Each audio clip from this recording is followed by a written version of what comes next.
O glúteo é o músculo que nós mulheres precisamos dar mais atenção, porque o glúteo é uma parte do nosso corpo que fica mole, flácida e caída com muita facilidade.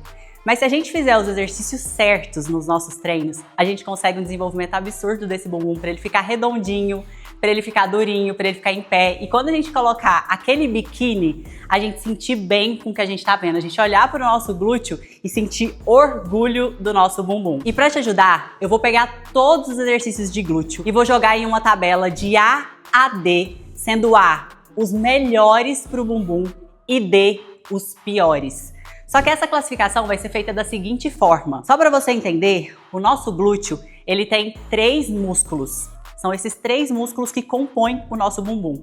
O glúteo máximo, que é a parte maior e que ocupa mais espaço do nosso glúteo, ou seja, o músculo maior é o músculo mais forte. E o glúteo máximo, ele é responsável em fazer a extensão de quadril. Então, quando você está fazendo um stiff, um levantamento terra, um sumô, um agachamento, quando você sobe, é o glúteo máximo que é responsável em empurrar o nosso corpo para cima. E também o glúteo máximo é responsável em fazer a extensão externa, ou seja, essa jogadinha de pé para fora. O glúteo máximo é responsável em auxiliar nesse movimento. A gente tem também o glúteo médio, que é a parte mais alta e um pouco lateralizada, é a parte superior, e ele vem aqui um pouco para o lado, que é o glúteo médio. É uma parte menorzinha, né, em relação ao glúteo máximo, mas é o músculo responsável em deixar o nosso glúteo alto, em deixar o nosso glúteo em pé. E o glúteo médio, ele é ativado quando a gente faz abduções e também é um músculo que ajuda na estabilização. Ou seja, quando você faz exercícios unilaterais, por exemplo, abdução na polia, glúteo na polia, enquanto você está ali fazendo um movimento com essa perna e estimulando o seu glúteo aqui, você também está estimulando o glúteo do lado de lá, que está estabilizando esse movimento. E o glúteo mínimo, que é a porção mais interna, é o músculo menorzinho e mais profundo do nosso glúteo, que também é responsável por fazer estabilizações. Mas para esse vídeo ficar mais didático, eu também vou separar o glúteo em 3 partes.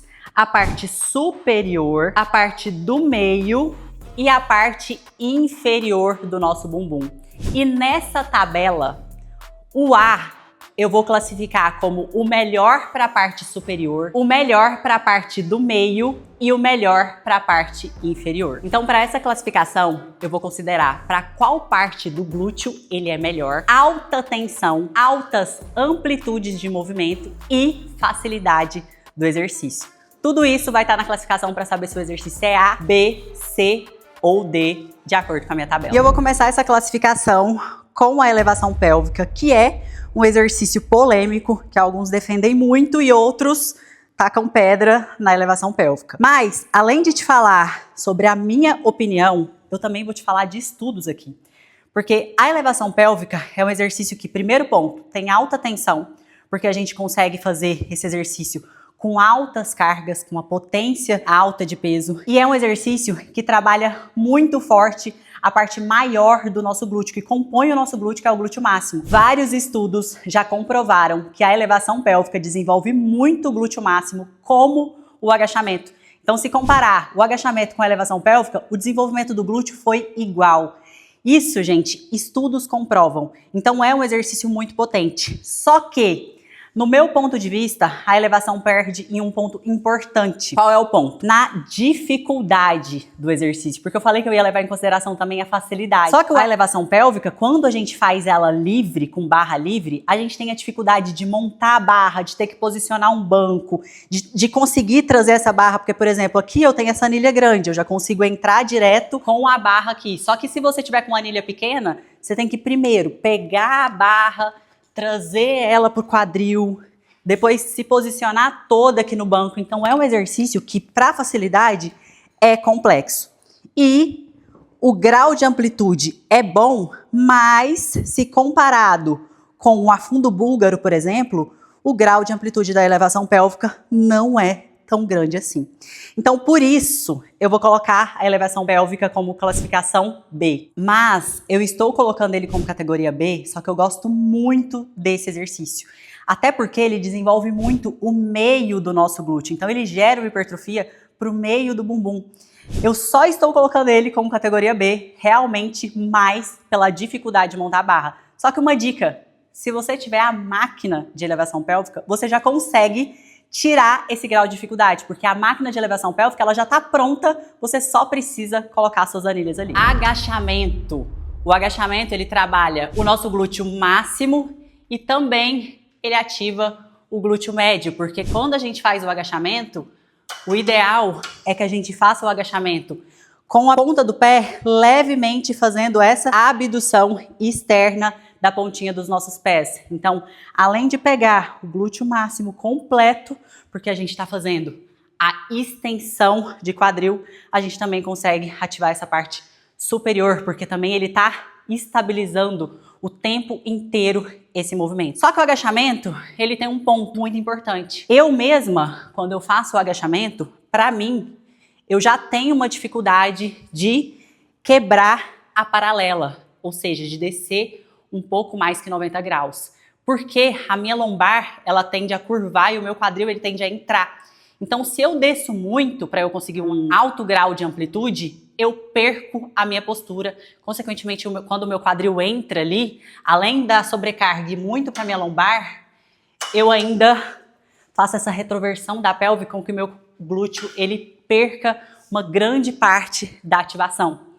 E para a gente conseguir ativar bem o glúteo, é muito importante altas amplitudes. E o agachamento, a gente tem esse prejuízo em relação à amplitude, porque muita gente não consegue fazer agachamento profundo, assim como eu.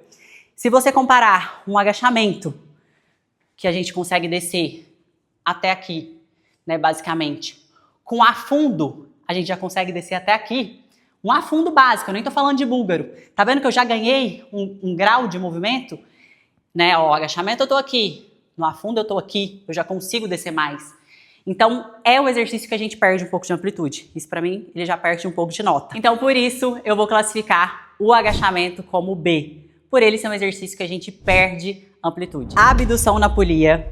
Abdução na polia, gente, para um músculo-alvo, um músculo específico do glúteo, que é o glúteo médio, esse exercício é muito bom. Por quê? Porque além de ele ser um exercício que está trabalhando o glúteo médio por ele ser uma abdução, ainda por cima, ele é um exercício que exige estabilização. Então, enquanto eu estou fazendo aqui desse lado e o meu glúteo médio está trabalhando desse lado, o que está parado do lado de lá também está sofrendo muito, porque ele está estabilizando esse movimento. Por mais que é um exercício que eu não consigo colocar altas cargas, mas eu tenho alta tensão, porque é um exercício difícil, eu estou em pé, eu estou tendo que sustentar a polia, é um exercício unilateral, então é um exercício que tem um grau de exigência muscular muito grande em relação ao glúteo médio, que é a parte superior do nosso bumbum. Então, para mim, esse exercício ele vai como A, justamente porque para fazer o trabalho específico desse músculo, ele é muito bom. Mas aí você me pergunta, mas Thay, e a cadeira abdutora? Também é um exercício específico de abdução. E sim, é ótimo, a cadeira abdutora trabalha muito bem também a parte superior do nosso bumbum. Mas não é um exercício unilateral, você está sentada em uma máquina. Então, por isso, a cadeira abdutora eu vou colocar como B, mas é um exercício que tem alta facilidade, né? Porque você tá na máquina, você senta ali, só coloca o pininho e faz o exercício. É um exercício também que tem alta tensão, porque você consegue também trabalhar com cargas mais altas, mudar a posição do tronco, você consegue fazer ele reto, inclinadinho para frente. Enfim, é um ótimo exercício. Passada. A passada é um tipo de afundo, mas é um afundo dinâmico, né? Que você fica alternando as pernas e caminhando. Então, é um exercício que tem extensão de quadril, que é esse movimento aqui, ó. Então, a gente trabalha muito o glúteo máximo nesse movimento. E é um exercício que trabalha a parte do meio do nosso glúteo e também a parte inferior, porque é um exercício que tem um alto grau de alongamento aqui, ó, nessa parte baixa do movimento, tá? Então a gente consegue trabalhar bem essa parte aqui que vocês chamam de bananinha. Mas, pra mim, esse exercício ele tem um grande problema. Primeiro, não é um exercício que tem uma facilidade. Por quê? Porque você tem que ficar andando, você precisa de um espaço, às vezes você tá numa academia que tá cheia, que tem movimento. Você atrapalha as pessoas te atrapalham. É um exercício que exige muito de você se equilibrar, para conseguir ficar fazendo essa troca de perna em movimentação.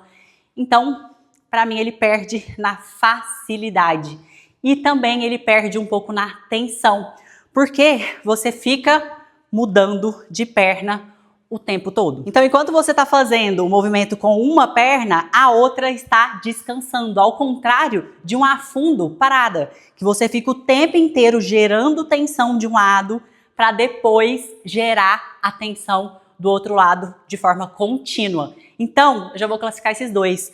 A passada, para mim, vai como classificação C e o afundo básico, ele fica como B. Porque, gente, você tem a facilidade de você estar ali parada no seu espaço, você não está atrapalhando ninguém, ele gera alta tensão. Então, para mim, ele fica como classificação B. E o afundo búlgaro, eu já coloco ele como A. Porque o afundo búlgaro é um exercício que a gente tem, primeiro, um grau de amplitude incrível. É um exercício que gera altíssima tensão, porque ele é unilateral. Só por ele ser unilateral, ele já é um exercício que exige mais, que já tem uma dificuldade muscular maior e ainda por cima, gente, o afundo búlgaro exige da estabilização. Você tem que ficar estabilizando o movimento o tempo todo. Então ele ativa muito o nosso glúteo máximo porque tem um alto grau de alongamento e além de tudo, gente, ele pega muito a parte inferior, justamente porque nesse ponto mais baixo do movimento está em grande alongamento.